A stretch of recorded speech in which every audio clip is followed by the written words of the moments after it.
المرسلین وعلی آلہ وصحبہ اجمعین، اما بعد۔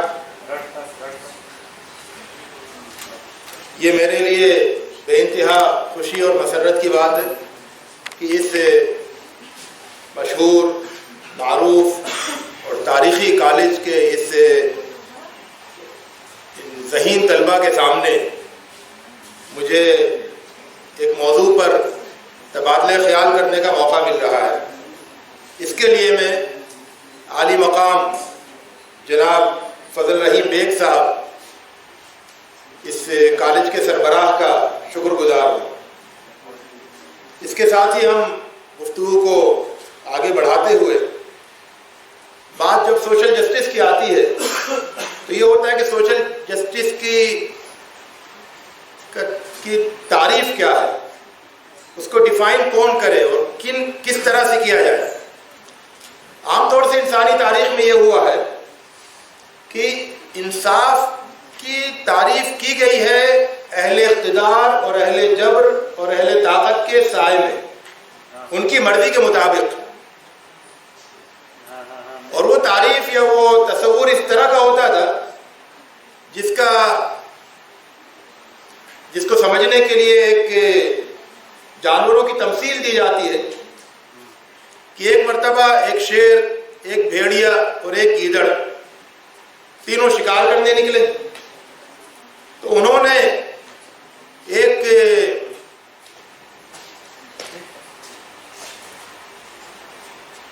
نیل گائے، ایک ہرن اور ایک خرگوش کا شکار کیا۔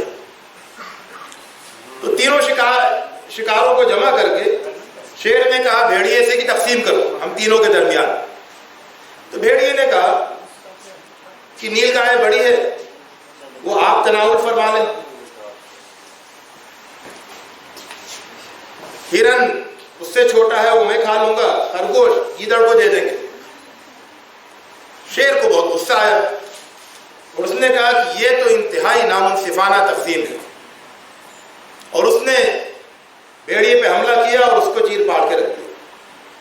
اس کے بعد اس نے گیدڑ سے کہا کہ اب تم تقسیم کرو انصاف کے ساتھ۔ اس نے کہا کہ تقسیم تو بالکل واضح ہے،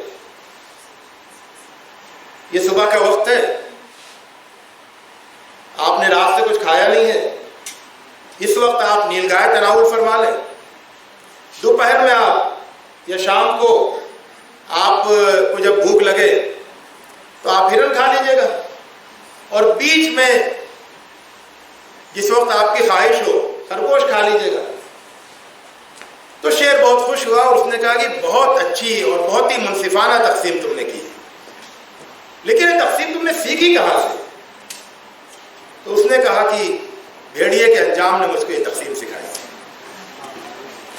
تو وہ انصاف کے تصورات جو اہل اقتدار اور اہل طاقت کے زیر سایہ ہوتے ہیں، اہل جبر کے زیر سایہ تشکیل پاتے ہیں، وہ اسی طرح کے ہوتے ہیں۔ اور اس میں یہ ہوتا ہے کہ دیکھیے فرق ہوتا ہے اس میں کہ ایک بادشاہ انصاف پسند ہو اور ایک سماج میں سوشل جسٹس پریویل کرتا ہو، دونوں میں فرق ہوتا ہے۔ ایسا بہت دیکھنے میں آیا تاریخ میں کہ سماج میں سوشل جسٹس کا کوئی وجود نہیں ہے، لیکن حکمراں فطری طور پر انصاف کی طرف مائل ہے، تو اس نے انصاف کیا اور انصاف پسند بادشاہ کی حیثیت سے مشہور ہوا، لیکن معاشرہ وہ غیر منصفانہ تشکیل پر ہی قائم رہا۔ اگر وہاں غلامی تھی تو غلامی باقی رہی، اگر وہاں غریبوں اور دولت مندوں کے درمیان بہت بڑی تفریق تھی تو تفریق باقی رہی، اور اگر وہاں عورتوں اور مردوں کے درمیان بہت نامناسب قسم کی تقسیم تھی تو تقسیم باقی رہی۔ لیکن بادشاہ چونکہ انصاف پسند تھا تو اس نے انصاف کیا، تو تاریخ میں اس کو بہت منصف بادشاہ کی حیثیت سے یاد کیا گیا۔ لیکن منصف بادشاہ ہونا ایک چیز ہے، اور سوشل جسٹس قائم کرنا اور معاشرے کی اس طرح سے ڈیزائن کرنا، معاشرے کو ایسی تشکیل کرنا کہ جہاں پہ ہر ایک اپنے آپ کو انصاف منصفانہ پوزیشن پر محسوس کرے، یہ بالکل ایک مختلف بات ہے۔ تو تاریخ میں ہمیں جتنے منصف بادشاہوں کا تذکرہ ملتا ہے، عام طور سے وہ لوگ ہیں جنہوں نے انصاف کیا، لیکن انصاف پر مبنی سماج کی تشکیل نہیں کی۔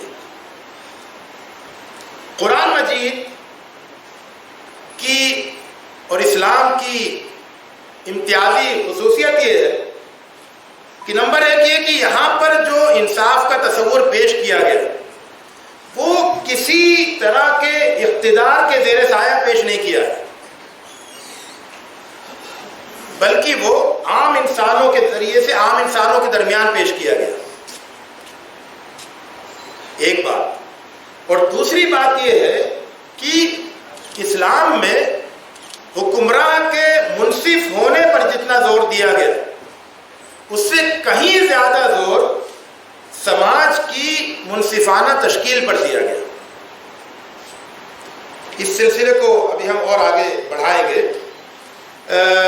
ایک بات قرآن مجید میں یہ بنیادی طور پر نظر آتی ہے کہ اس میں انصاف کی اہمیت کو بہت زیادہ نمایاں کر کے دکھایا گیا، کیونکہ جب تک انصاف ایک اہم مسئلہ نہیں بن جائے ہر انسان کا اور اس کی اہمیت کو محسوس نہیں کرنے لگے، اس وقت تک وہ انصاف کے لیے سنجیدہ نہیں ہو سکتا ہے۔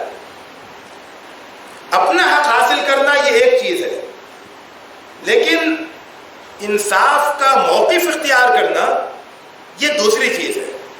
اپنے حق کی اہمیت آپ کو حق کو حاصل کرنے کے لیے موٹیویٹ کرے گی، بہت زیادہ موٹیویشن دے سکتی ہے، آپ اس کے لیے بڑی قربانی دے سکتے ہیں، بڑی جدوجہد کر سکتے ہیں، لیکن انصاف کے موقف کی اہمیت جب تک آپ کو اس پر ایمان آپ کا نہیں ہو، اس وقت تک آپ اس کے لیے کچھ نہیں کریں گے۔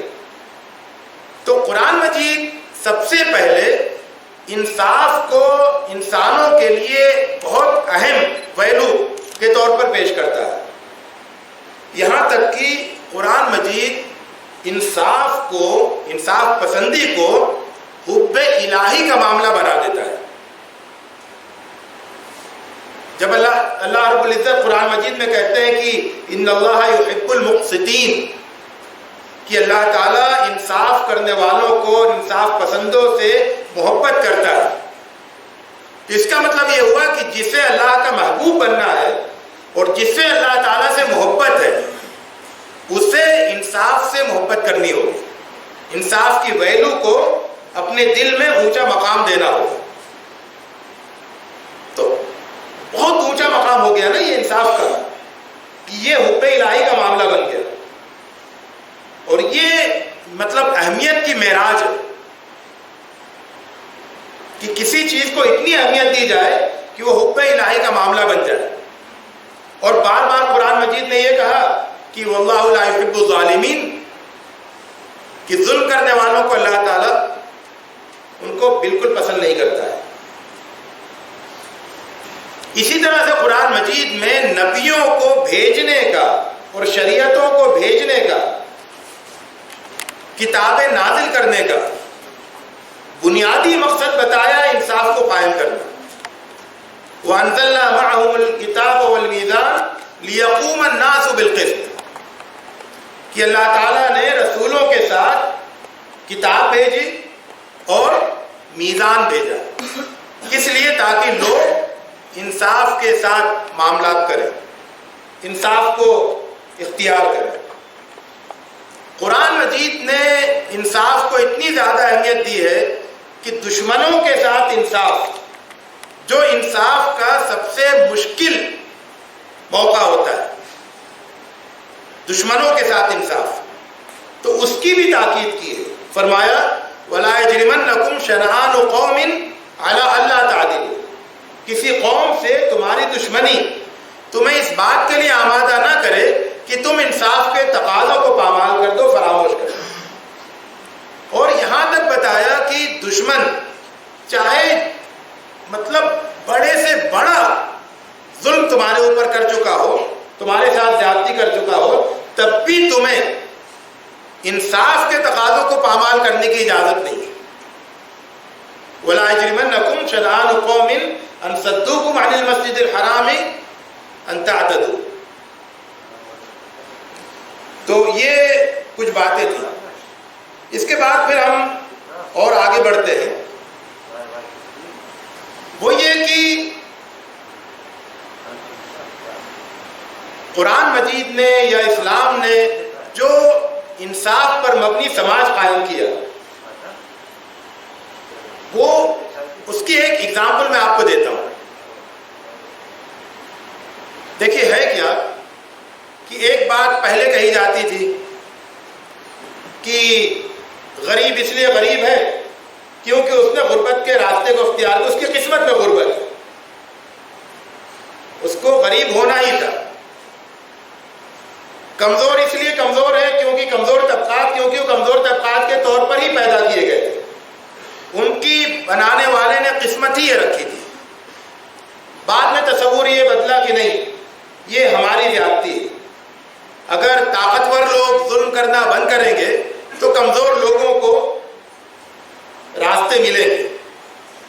پھر اس کے بعد یہ بات کہی گئی کہ طاقتور لوگوں کو اس کے لیے یہ بھی ضروری ہے کہ وہ کمزور لوگوں سے، جو اب تک ڈپرائیوڈ لوگوں سے، جو اب تک کے مواقع سے جن کو محروم رکھا گیا تھا، ان کو مواقع دینا چاہیے. تو پھر ریزرویشن کا کنسیپٹ آیا کہ مواقع ملنا چاہیے، تبھی وہ لوگ ترقی کر پائیں گے. ورنہ جو صدیوں اور ہزاروں سال کا ظلم اور جو محرومی ہے، وہ محض ظلم کو روک دینے سے وہ اس کا تدارک نہیں ہو سکے گا. تو مواقع دینے کا تصور آیا.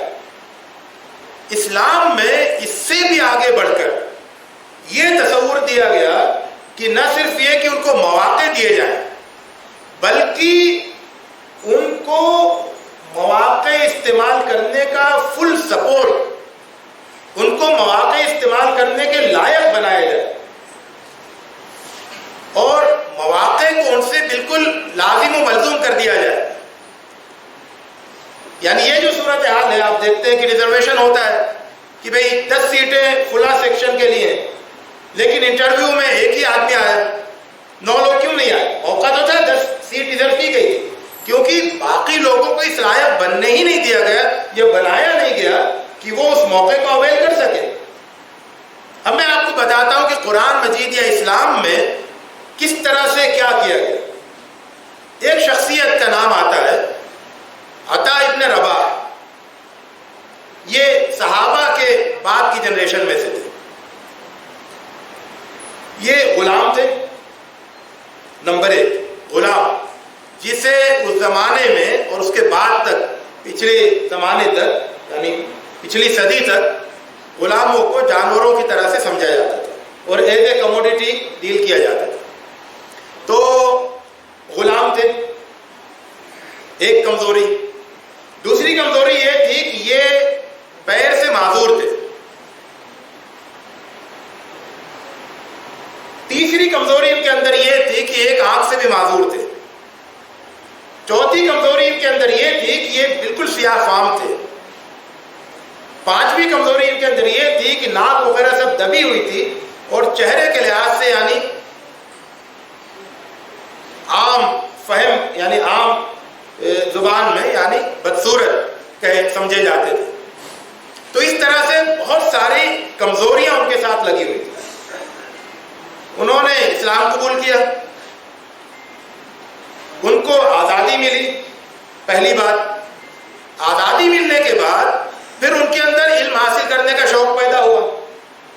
تو جو پہلی جنریشن تھی صحابہ کی، ان سب لوگوں نے مل کر ان کو بہترین قسم کا علم عطا کیا. اس کے بعد پھر جو ان کا کنٹمپریری جو ان کی جنریشن تھی، ان کی معاصر جنریشن، انہوں نے ان کو اس علم کے مطابق منصب ادا کیا. یعنی وہ خانہ کعبہ کے پاس صحن میں سب سے اہم منصب تدریس پر بیٹھے اور اس زمانے کے بہت بڑے بڑے لوگ ان سے علم حاصل کرنے آنے لگے. کسی نے یہ نہیں کہا کہ یہ آزاد کردہ غلام ہے، ان کا یہ بیک گراؤنڈ ہے، یہ سیاہ فام ہے. یہ سب وہاں چلتا تھا اس وقت تک، یعنی جاہلی زمانے میں، اسلام سے پہلے. اور آس پاس کے علاقوں میں. لیکن یہ موقع آ گیا کہ اس وقت کا خلیفہ جس کی سلطنت ہندوستان سے لے کے اسپین تک تھی، وہ اپنے بیٹوں کے ساتھ علم حاصل کرنے کے لیے عطا ابن رباح کی مجلس میں آ کے بیٹھا. اور اس کے بعد جب اس کو یہ خواہش ہوئی کہ مجھے کچھ الگ سے بھی وقت ملے، ایک درس کا سلاٹ خود صرف میرے اور میرے بچوں کے لیے الگ کیا جائے، تو اس نے عطا ابن رباح سے گزارش کی. لیکن عطا ابن رباح نے ریجیکٹ کر دیا کہ نہیں، سب کے ساتھ بیٹھ کے جتنا پڑھ سکو اتنا پڑھ لو، الگ سے تم کو کوئی پوزیشن نہیں دی جائے گی. تو اہل زمانہ نے، سرداران نے، اس وقت کے ایلیٹ گروپ نے اور سب لوگوں نے ان کو ان کے شایان شان مقام دیا. اور اس کے بعد پھر ان کے جو شاگردوں کی فہرست تاریخ میں ملتی ہے، بہت بڑے بڑے علماء نے ان سے شاگردی کا شرف حاصل کیا. تو میں یہ کہہ رہا تھا کہ ان کے اوپر کی جو جنریشن تھی ان کو سکھانے والی، انہوں نے ان کو فل سپورٹ دیا. ان کے زمانے کی جو جنریشن تھی انہوں نے ان کو فل سپورٹ دیا، اور ان کے بعد کی جو جنریشن تھی اس نے بھی ان کو پورا ان کی قدر کی.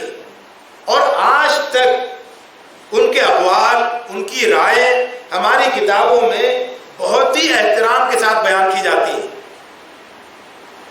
یہ صرف ایک مثال ہے، ایسی بے شمار مثالیں ہیں.